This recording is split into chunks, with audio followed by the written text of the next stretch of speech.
आज की हिंदी कक्षा में सभी को स्वागत है. ഇന്നത്തെ ഹിന്ദി ക്ലാസ്സിലേക്ക് ഏവർക്കും സ്വാഗതം. കഴിഞ്ഞ ക്ലാസ്സിൽ നമ്മൾ ഇതിഹാസം എന്ന ഖണ്ഡത്തിലെ അവസാന ഗീതം സമുദ്ര സ്വപ്നമാണ് പഠിച്ചത്. ആ ഗീതത്തിൽ നമ്മൾ കുരുക്ഷേത്ര യുദ്ധം അവസാനിച്ചതിന് ശേഷമുള്ള കൃഷ്ണൻ്റെ വിഷാദം മനസ്സിനെ ആണ് അവതരിപ്പിച്ചിരിക്കുന്നത്. രാധയുടെ സ്വപ്നം ഇവിടെ പ്രതീകാത്മകമായി പരാമർശിച്ചിരിക്കുന്നു. ഇവിടെ കവി കൃഷ്ണനെ വിഷ്ണുവിൻ്റെ അവതാരമായും രാധയെ ലക്ഷ്മിയുടെ അവതാരമായും അവതരിപ്പിച്ചിരിക്കുന്നു. വേദനയുടെയും നിസ്സഹായതയുടെയും നിമിഷങ്ങളിൽ നിങ്ങൾ എന്നെ ഉപേക്ഷിക്കുകയായിരുന്നു എന്ന് രാധ അതിൽ വ്യക്തമാക്കുന്നു. ഇന്ന് നാം പുതിയ ഖണ്ഡത്തിലേക്ക്, അതായത് കനുപ്രിയയുടെ അവസാന ഖണ്ഡമായ സമാപൻ എന്നു പേരുള്ള ഖണ്ഡത്തിലേക്ക്, ഗീതത്തിലേക്ക് കടക്കുകയാണ്. നമുക്ക് കവിതയിലേക്ക് കിടക്കാം. സമാപൻ. क्या तुमने उस वेला मुझे बुलाया था कनो? लो मैं सब छोड़ छाड़ कर आ गई. इसलिए तब मैं तुम्हें बूंद की तरह विलीन नहीं हुई थी. इसलिए मैंने अस्वीकार कर दिया था तुम्हारे घोलों का काला वदिहीन रास, क्योंकि मुझे फिर आना था. ഈ ഒരു ഭാഗം വളരെ ഹൃദയസ്പർശിയായിട്ടുള്ള ഒരു ഭാഗമാണ്. ഇവിടെ കൃഷ്ണനെയും രാധയെയും പരസ്പര പൂരകങ്ങളായിട്ടാണ് ചിത്രീകരിച്ചിരിക്കുന്നത് കവി. ജീവിതത്തിൻ്റെ സഫലതയും വിഫലതയും വിജയവും പരാജയവും ഇവിടെ ചർച്ചാ വിഷയമാകുന്നു. ഇത് കനുപ്രിയയുടെ അന്തിമഖണ്ഡമാണ്. ഇവിടെ കൃഷ്ണൻ മടങ്ങി വന്നതിന് ശേഷം രാധ കൃഷ്ണനോട് ചോദിക്കുകയാണ്, നീ എന്നെ വിളിച്ചിരുന്നോ എന്ന്. ഞാൻ എല്ലാം വിട്ടിട്ടാണ് വന്നിരിക്കുന്നതെന്ന് രാധ തിരിച്ച് പറയുന്നു. ക്യാ തുമ്നെ ഉസ് വേള മുझे ബുലായ താ കനു? രാധ ചോദിക്കുകയാണ് കൃഷ്ണനോട്, നീ ആ സമയത്ത് എന്നെ വിളിച്ചിരുന്നോ? അതായത് ഇതിഹാസം സൃഷ്ടിച്ചതിന് ശേഷം, വിഷമങ്ങൾക്ക് ശേഷം നീ എന്നെ വിളിച്ചിരുന്നോ? Law may sub ചോട് ചാടുക്കറാകെ. ഇതാ ഞാൻ എല്ലാം ഉപേക്ഷിച്ച് വന്നിരിക്കുന്നു. ചോട് ചാട്, എല്ലാം വിട്ടിട്ട് അല്ലെങ്കിൽ എല്ലാം ഉപേക്ഷിച്ച് വന്നിരിക്കുന്നു. इसलिए तब मैं तुम में बूंद की तरह विलीन नहीं हुई थी. ഞാൻ നിന്നിൽ ബൂന്തിക്ക് തര, ബൂന്ത് എന്ന് പറഞ്ഞാൽ തുള്ളിയാണ്, മഴത്തുള്ളി പോലെ അലിഞ്ഞു ചേരുക, അതാണ് ബൂന്ത്. ഞാൻ അതുകൊണ്ടാണ് നിന്നിൽ അലിഞ്ഞു ചേരാനിരുന്നത്. ഇസ്ലിയെ മേനെ അസ്വീകാർ കരുതി, അതുകൊണ്ടാണ് ഞാൻ നിന്നെ സ്വീകരിക്കാതിരുന്നത്. തുമാരെ ഗോലോക്ക്, എന്താണ് സ്വീകരിക്കാതിരുന്നത് അല്ലെങ്കിൽ അലിഞ്ഞു ചേരാതിരുന്നത് എന്തുകൊണ്ടാണ്? തുമാരെ ഗോലോക, നിൻ്റെ ഗോലോക എന്ന് പറഞ്ഞാൽ വൈകുണ്ഠമാണ്, സ്വർഗം. ഞാൻ സ്വീകരിക്കാതിരുന്നത് ഏതൊക്കെയാണ്? വൈകുണ്ഠം, സ്വർഗം. നിൻ്റെ വൈകുണ്ഠത്തിലാണ് വിഷ്ണു ഇരിക്കുന്നത്. കാലാവിധിഹീൻ രാസ്, കാലാവധിയില്ലാത്ത ക്രീഡകൾ അല്ലെങ്കിൽ പ്രേമലീലകൾ, ഇതൊന്നും ഞാൻ സ്വീകരിച്ചില്ല. കാരണം നിൻ്റെ അടുത്തേക്ക് വരണമായിരുന്നു. നിന്നിലേക്ക് അലിഞ്ഞു ചേർന്നില്ല. നിനക്ക് എൻ്റെ അടുത്തേക്ക് വരേണ്ടി വരുമെന്ന് എനിക്ക് അറിയാമായിരുന്നു. അതുകൊണ്ടാണ് ഞാൻ ഇതൊന്നും സ്വീകരിക്കാതിരുന്നതെന്ന് രാധ പറയുകയാണ്. ക്യോങ്കി മുझे फिर आना था, എനിക്ക് വീണ്ടും നിൻ്റെ അടുത്തേക്ക് വരണമായിരുന്നു. തുമ്നെ മുझे പുകാരാ താ നാ मैं आ गई कनो. നീ എന്നെ വിളിച്ചിരുന്നല്ലോ, ഞാൻ വന്നു കൃഷ്ണ.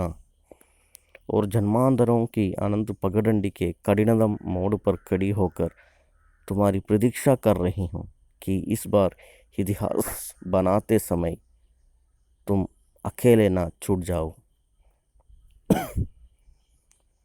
ഇവിടെ രാധ പറയുകയാണ്, ജന്മാന്തരങ്ങളായിട്ടുള്ള അനന്ത ഒറ്റയടി പാതയിലെ ദുഷ്കരമായ വഴിയിലെ, പകടണ്ടി എന്ന് പറഞ്ഞാൽ നമ്മൾ പഠിച്ചു ഒറ്റയടി പാത, വഴി, ദുഷ്കരമായ വഴി, കഠിനതം മോഡ് പർ കടി ഹോക്കർ, ആ ദുഷ്കരമായ വഴിയിൽ,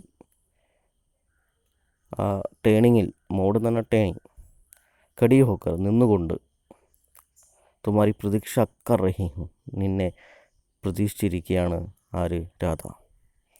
കേസ് ബാർ ഇതിഹാസ് ബനാത്തെ സമയം, ഈ തവണ ചരിത്രം സൃഷ്ടിക്കുന്ന സമയത്ത് തും അക്കേലെ നാ ചുട്ട് ജാവോ,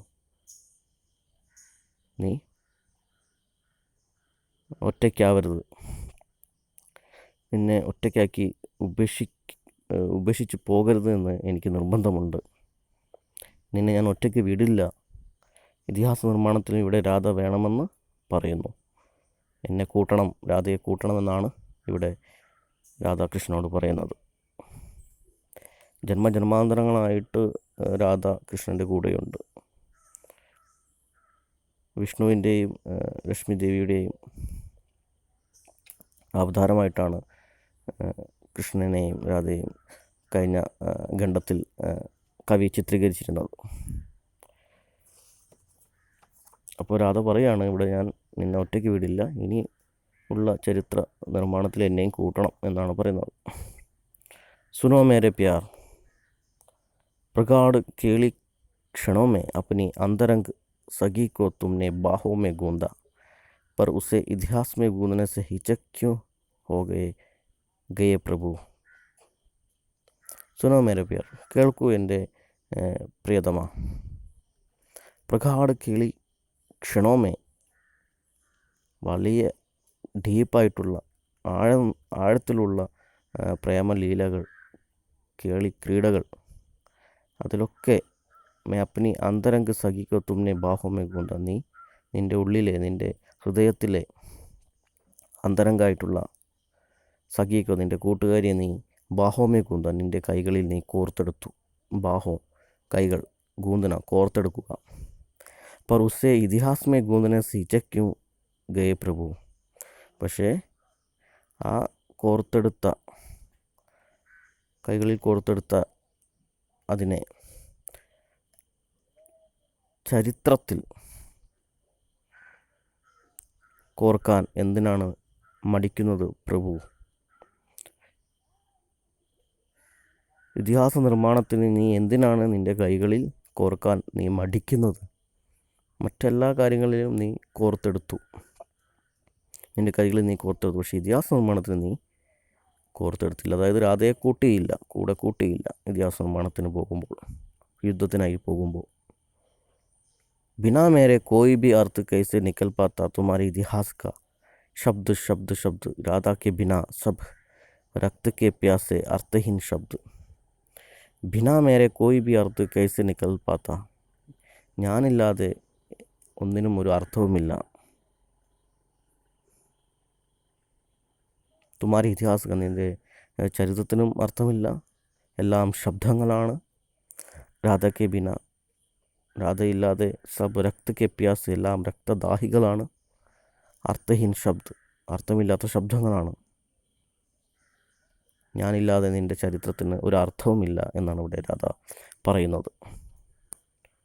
सुनो मेरे प्यार, तुम्हें मेरी ज़रूरत ही ना, लो मैं सब छोड़ कर आ गई हूँ, ताकि कोई यह न कहे कि तुम्हारी अंतरंग केली सगी केवल तुम्हारे सांवरे तन के नशीले संगीत की लय बनकर रह गई.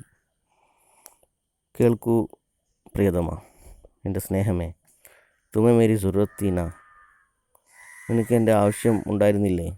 ലോ മേ സബ് ചോഡ്കർ ആ ഗയി ഹൂँ, ഇതാ ഞാൻ എല്ലാം വിട്ടിട്ട് വന്നിരിക്കുന്നു. താക്കി കോയി ന കഹേ, എന്തുകൊണ്ടാണ് വന്നിരിക്കുന്നത്? ആരും ഇങ്ങനെ പറയാൻ പാടില്ല. കോയി യഹ് ന കഹേ കി തുമാരി അന്തരം കേൾസി, നിൻ്റെ അന്തരംഗായ നിൻ്റെ കളിക്കൂട്ടുകാരി കേളിസഖി കേവലം തുമാരി സാവരെ തനിക്ക് നശീലെ സംഗീതയ്ക്ക്, നിൻ്റെ ശ്യാമവർണ്ണമായ നിൻ്റെ ശരീരത്തിൻ്റെ നശീലെ മാദക സംഗീതം, നശീലെ സംഗീതയ്ക്ക് ലയം ബൻകർ ഗയി, മാദക സംഗീതമായിട്ട് മാദക സംഗീതത്തിൻ്റെ ലയമായിട്ട് നിന്നുപോയി എന്ന് ആരും പറയാൻ പാടില്ല. അത് വേറെ ഒന്നിനും നിൻ്റെ കൂടെ ഇല്ല, ഒരു സംഗീതമായിട്ട് മാത്രമായി, അതിൻ്റെ ലയം മാത്രമായിട്ട് മാറാൻ രാധ ആഗ്രഹിക്കുന്നില്ല. കൃഷ്ണൻ്റെ ദുഃഖത്തിലും സുഖത്തിലും രാധ പങ്കാളിയാകാൻ ആഗ്രഹിക്കുന്നു. मैं आ गई हूँ प्रिय, मेरी वेणी में अग्नि पुष्प गूंदने वाली तुम्हारी उंगलियाँ अब ഇതിഹാസ് में अर्थ क्यों नहीं गूंथती. ഞാൻ വന്നിരിക്കുന്നു പ്രിയതമ. മേരി വേണിമേ, എൻ്റെ മുടിയിൽ, വേണി എന്ന് പറഞ്ഞാൽ മുടിയാണ്. അഗ്നിപുഷ്പ ഗൂന്ദനെ വാലി, അഗ്നിപുഷ്പങ്ങൾ കോർത്തെടുക്കുന്ന തുമാരി ഉംഗലിയാം, നിൻ്റെ വിരലുകൾ. അപ്പോൾ ഇതിഹാസമേ അർത്ഥക്യൂ നഹി ഗൂന്തി, ഇപ്പോൾ ചരിത്രത്തിൽ അർത്ഥം എന്തുകൊണ്ടാണ് കോർത്തെടുക്കാത്തത്? നിൻ്റെ വിരലുകൾ എന്തുകൊണ്ടാണ് ചരിത്രത്തെ കോർത്തെടുക്കാത്തത്? എൻ്റെ മുടിയിൽ തലോടി അഗ്നിപുഷ്പങ്ങളെ കോർത്തു ആ വിരലുകൾ എന്തുകൊണ്ട് ചരിത്രത്തെ കോർത്തെടുക്കുന്നില്ല? അതായത് രാധയെ എന്തുകൊണ്ട് കൂടെ കൂട്ടുന്നില്ല? തുമ്നെ മുജെ പുക്കാരാത്താനാ, നീ എന്നെ വിളിച്ചിരുന്നില്ലേ? മേ പകഡണ്ടിക്ക് കഠിനതം മോഡ് പർ തുമാരി പ്രതീക്ഷാമേ അടിങ്ങ് കടിഹും കനു മേരെ. ഞാൻ ഈ നടപ്പാതയിലെ പകഡണ്ടി എന്ന് പറഞ്ഞാൽ ഒറ്റയടി പാത, ദുഷ്കരമായ വഴിയിൽ, കഠിനതം മോഡ് പർ എന്ന് പറഞ്ഞാൽ ദുഷ്കരമായ വഴിയിൽ, തുമാരി പ്രതീക്ഷാമേ നിന്നെയും പ്രതീക്ഷിച്ച്, അടിങ് സ്ട്രോങ് ആയിട്ട് നിൽക്കുകയാണ് നിനക്ക് വേണ്ടി, കനു മേരെ. ഈ യാത്രയിൽ കഠിനമായ ഒരു തിരിവിൽ ഞാൻ നിന്നെ പ്രതീക്ഷിച്ച് സ്ട്രോങ് ആയി നിൽക്കുകയാണ്. നിൻ്റെ ദുഃഖത്തിലും സുഖത്തിലും ഞാനുണ്ട്. ഇതോടുകൂടി നമ്മുടെ കനുപ്രിയ എന്ന പ്രബന്ധകാവ്യം അല്ലെങ്കിൽ ഖണ്ഡകാവ്യം അവസാനിച്ചിരിക്കുകയാണ്. ഇതൊരു പ്രേമകാവ്യമാണ്. രാധയുടെ വിരഹങ്ങളും ദുഃഖങ്ങളും രാധയുടെയും കൃഷ്ണൻ്റെയും പ്രേമലീലകളും യുദ്ധവും, യുദ്ധാന്തരീക്ഷം ഇവിടെ അവസാന ഭാഗത്താണ്, ഇതിഹാസം എന്ന് പറയുന്ന ഭാഗത്താണ് അവതരിപ്പിച്ചിരിക്കുന്നത്, ചിത്രീകരിച്ചിരിക്കുന്നത്. അതുമാത്രമാണ് ഒരു പ്രത്യേകതയുള്ള ഒരു ഖണ്ഡം. ബാക്കി പൂർവ്വരാഗമായിക്കോട്ടെ, മഞ്ചരി പരിണയമായിക്കോട്ടെ, സൃഷ്ടിസങ്കല്പമൊക്കെ ആയിക്കോട്ടെ, രാധയുടെ പൂർവ്വരാഗങ്ങളും വിരഹങ്ങളും ഓർമ്മകളുമൊക്കെയാണ്. എന്തുകൊണ്ടും നല്ലൊരു കാവ്യമാണ് കനുപ്രിയ. എല്ലാവർക്കും ഈ ഖണ്ഡകാവ്യം, പ്രബന്ധകാവ്യം ഇഷ്ടപ്പെട്ടെന്ന് വിചാരിക്കുന്നു, മനസ്സിലായെന്ന് വിചാരിക്കുന്നു. നന്ദി, നമസ്കാരം.